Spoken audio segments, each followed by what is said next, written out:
Hello friends, very good morning to all of you and I welcome to you in our YouTube channel exam preparation. जैसा कि आप सभी जानते हैं कि हमारा जो 10th क्लास की फिजिक्स है इंग्लिश मीडियम वो चल रही थी सीबीएसई की, तो उसका दूसरा चैप्टर जो लाइट है यानी इलेक्ट्रिसिटी कंप्लीट हो चुका था। जो लाइट है, लाइट आज दूसरा चैप्टर हम यहाँ पर लेकर आए हैं। तो लाइट्स हमारे पास 2 पार्ट्स में डिवाइड है, यहाँ पर ऑप्टिक्स यानी रिफ्रैक्शन और रिफ्लेक्शन। तो इसे पूरे भाग को हम ऑप्टिक्स कहते हैं, यानी पूरे पार्ट्स को, जो 2 पार्ट्स हैं इसके।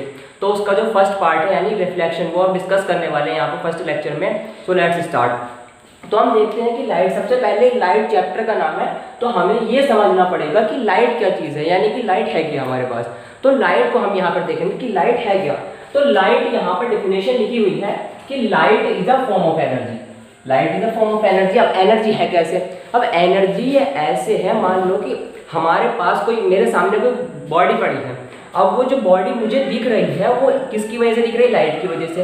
क्योंकि जो लाइट से जो इंसिडेंस रेज जो आएंगी वो बॉडीज के ऊपर जाएंगी और इंसिडेंस रे बॉडी के ऊपर पड़कर रिफ्लेक्ट होकर वो हमारी आंखों में आएंगी, तो लाइट हमें दिखेगी। यानी इसका जो सीधा मतलब ये बन रहा है कि light is a form of energy with sensation the site. यानी लाइट एक ऐसी एनर्जी है जो हमें दूसरी ऑब्जेक्ट को दिखाती है, दूसरी वस्तुओं को दिखाती है। तो लाइट का तो पता हुआ कि लाइट इज अ एनर्जी जो दूसरी वस्तुओं को दिखाती है। अब लाइट का नेचर के बारे में बात करते हैं हम। तो nature, light has a dual nature. Light has dual nature. अब डुअल नेचर कैसे है? डुअल, अब देखते हैं डुअल नेचर कैसे है। Number 1 particle nature. Number 1 particle nature. अब पार्टिकल नेचर को मैं आपको समझाता हूँ कि अगर मेरे सामने ये बल्ब लगा हुआ है या आपके सामने कोई बल्ब लगा हुआ है, तो उससे जो लाइट निकल कर आती है हमारी आंखों को, जो वो रिफ्लेक्ट करती है यानी हमारी आंखों को सेंसेशन करती है, तो वो सेंसेशन जो होता है वो किस टाइप का होता है? यानी बल्ब से जो लाइट निकल कर आ रही है वो हमारे छोटे छोटे पैकेट में निकल कर आएगी, यानी छोटे छोटे पैकेट्स में निकल कर आएगी। अब वो पैकेट्स की जो स्पीड होती है ना, स्पीड होती है 3 × 10⁸ मीटर पर सेकेंड, यानी इतनी स्पीड होती है। वो लाइट हमें दिखती नहीं आती हुई, तो जो निकलती हुई आएगी वो निकलती हुई आएगी फोटोन के रूप में। और फोटोन छोटे छोटे क्या हुए? पार्टिकल हुए। तो इसका मतलब ये हुआ लाइट का जो पहला वाला जो नेचर है कि लाइट इज अ पार्टिकल। और पार्टिकल में जो लाइट चलती है, पार्टिकल में लाइट चलती है फोटोन की फॉर्म में। अब बात करते हैं दूसरा कि लाइट वेव नेचर। अब वेव नेचर को देखने से पहले इस चीज पर नजर डालिए आप कि light is an electromagnetic wave. अब यहाँ पर समझ में आया इलेक्ट्रोमैग्नेटिक वेव क्या है। तो इलेक्ट्रोमैग्नेटिक यानी विद्युत चुंबकीय किरण है लाइट। अब जो लाइट है कि हम यहाँ पर बता रहे हैं आपको कि लाइट यानी पार्टिकल नेचर भी शो करती है, पार्टिकल नेचर के साथ साथ पार्टिकल नेचर के साथ वेव नेचर भी शो कर रही है। तो चलो इस बात को हमने मान लिया कि पार्टिकल नेचर यहाँ पर शो कर रही है। अब आप 10th क्लास की जो बुक उठाकर देखेंगे तो उसमें एक स्टेटमेंट लिखा हुआ है, light always travels in straight line में। लाइट जो है हमेशा जो है ऑलवेज स्ट्रेट लाइन में मोशन करती है। Light always travels in straight line. अब लाइट स्ट्रेट लाइन में ट्रेवल कर रही है ये आप सब लोग जानते हैं, लेकिन यहाँ पर जो हमने ये कहा कि light is an electromagnetic wave, कि light is an electromagnetic wave. अब वेव का नेचर कैसा होता है? वेव तो कुछ इस टाइप की होती है।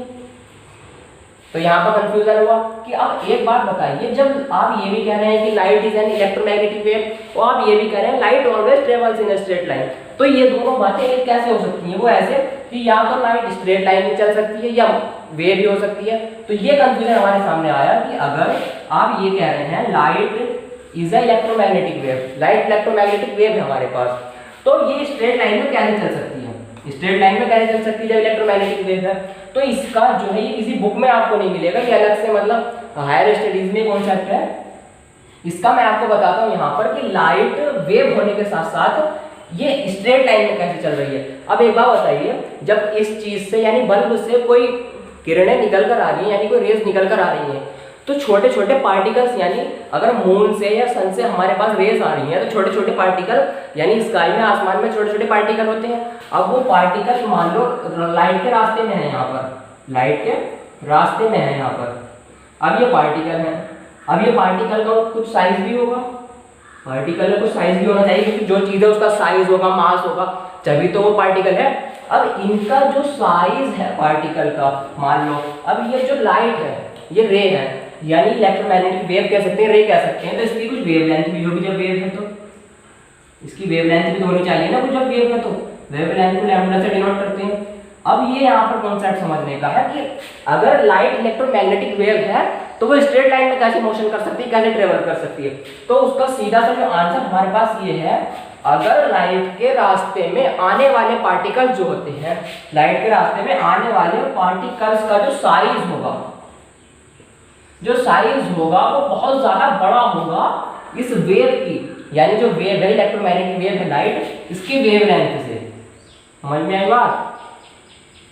यानी जो ये जो पार्टिकल्स है इनका कुछ साइज होगा और इसकी कुछ वेवलेंथ होगी। जहां पर भी ये जो हमारे पास इलेक्ट्रोमैग्नेटिक वेव है, इसकी वेवलेंथ पार्टिकल्स के साइज से छोटी हो जाए, यानी कि वेवलेंथ जो होगी हमारी जहां पर भी पार्टिकल्स के साइज से छोटी हो जाए, तो वहां पर लाइट जो है स्ट्रेट लाइन में मोशन करेगी हमारी, ना कि मोशन करेगी इलेक्ट्रोमैग्नेटिक वेव में। तो ये हमारा कॉन्सेप्ट था। अब बात करते हैं अगले पे कि luminous body, non luminous body. इसी के ऊपर कॉन्सेप्ट है कि ल्यूमिनियस बॉडी क्या होती है। तो luminous body which produce his own light, यानी कुछ ऐसी बॉडी होती है जिनके पास अपनी लाइट होती है, अपना प्रकाश होता है। तो वो लाइट कौन सी होती है? तो आप सबसे अच्छा जो ल्यूमिनियस बॉडी का एग्जांपल है, सबसे अच्छा एग्जांपल है सन, यानी सन के पास किसी की लाइट नहीं होती है। तो अब देखते हैं अगली बात, नॉन लुमिनियस बॉडी।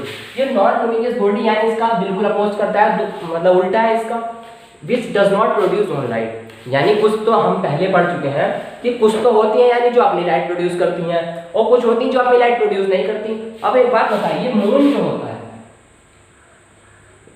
मून जो होता है उसके पास अपनी लाइट नहीं होती।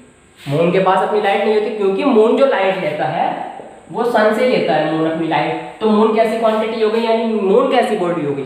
मून हो गई नॉन लुमिनियस बॉडी। ठीक है, ओके। अब जो इसका जो मेन टॉपिक के बाद हम बात करते हैं, जो इस चैप्टर के नाम रिफ्लेक्शन है, रिफ्लेक्शन की हम बात करते हैं यहाँ पर। तो रिफ्लेक्शन की बात करते हैं तो ये टॉपिक इंपॉर्टेंट है क्योंकि यहीं से सारे कॉन्सेप्ट बनते हैं। तो अब बात करते हैं रिफ्लेक्शन है क्या? यानी अब मैं देखता हूँ हमारे पास एक मिरर है, यानी एक्स और एक्स हमारे पास मिरर है, एक्स और एक्स प्राइम हमारे पास एक मिरर है। तो ये जो हमारे पास मिरर है उसका एक पॉइंट है हमारे पास यहाँ पे P मान लो, इसे Y मान सकते हैं Y। तो यहाँ से अगर पॉइंट P पर मैंने प्लेन मिरर पर मैंने एक इंसिडेंट रे डाली, यानी किसी चीज पर, किसी भी मतलब दर्पण पर मैंने इंसिडेंट रे डाली, तो वो यहाँ पर जो प्लेन मिरर है उससे टकराकर के बाद उससे रिफ्लेक्ट होकर वो दूसरी साइड में निकल जाएगी। यानी यहाँ पर लिखा हुआ है बाउंसिंग बैक ऑफ लाइट। देखो यहाँ पे इंसिडेंट रे आई, ये बाउंस होकर उधर निकल गई। अब आपको करना कुछ नहीं है, जैसे ये रे इंसिडेंट रे इंक्लाइंड होकर रिफ्लेक्ट होती है, रिफ्लेक्ट होने के बाद आप एक 90 डिग्री यानी परपेंडिकुलर आपको एक नॉर्मल बनाना है। नॉर्मल में होता ही है मतलब, तो नॉर्मल जो बनाना है उसका जो पूरा जो ये एंगल होगा वो होता है हमारा I प्लस आर होता है। तो ये हो गया हमारा R और ये हो गया हमारा I। तो ये दोनों जो एंगल हैं, यानी इन एंगलों के आपके साइन लेने हैं, जो साइन है क्वांटिटी साइन लेनी है आपको। तो साइन I जो होगा ऑलवेज बराबर होगा साइन R के। वो कब बराबर नहीं होगा, इसकी एक एक्सेप्शन भी है हमारे पास। इसका एक एक्सेप्शन है, अगर थीटा का मान, यानी अगर थीटा जो है 180 डिग्री हो जाए तो I not equal to R हो जाएगा। यहाँ पे थीटा का वैल्यू अगर 180 हो जाए तो I not equal to R हो जाएगा। तो हमने ये आपको पहला लेक्चर पढ़ाया, तो इससे जो अगला पार्ट है वो अगली वीडियो में आपको मतलब मिलेगा। और ये जो मतलब टॉपिक पढ़ाए हमने ये इसका बेसिक था, तो इससे लेक्चर में आपको और ज़्यादा चीज़ें मिलेंगी इसके बारे में, रिफ्लेक्शन के बारे में। और जो हमारा चैनल एग्जाम प्रिपरेशन है, आप उसे ज़्यादा से ज़्यादा वीडियो को हमारी लाइक करें, शेयर करें।